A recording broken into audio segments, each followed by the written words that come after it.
ભુજ નગરપાલિકા દ્વારા ફૂટપાથ દબાણ દૂર કરવા અંગે વાત કરવામાં આવી હતી. સ્ટોરી રિપોર્ટ બાય કરણ વાઘેલા, ભુજ.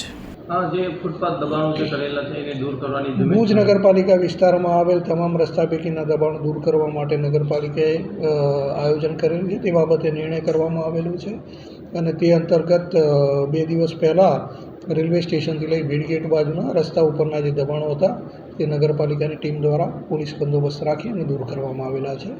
આગામી સમયમાં જુદા જુદા રૂટ બનાવેલા છે નગરપાલિકાએ, તે મુજબ જે રસ્તા પૈકીના દબાણો હશે કાચા પાકા એ તમામ દૂર કરવામાં આવશે. અગાઉ પણ દબાણો જે કરેલા છે એના ઉપર શું કારણ? જે કંઈ પણ દબાણ છે, અગાઉના જૂના નવા જે કોઈ દબાણો હશે તે તમામ દબાણો દૂર કરવામાં આવશે. બિનપરવાનગી જે લારીઓ છે તે પણ જપ્ત કરવામાં આવશે અને આવી જે બિનપરવાનગી લારીઓ હશે તે પરત નહીં કરવામાં આવે તેવું નગરપાલિકાએ નિર્ણય કરેલો છે.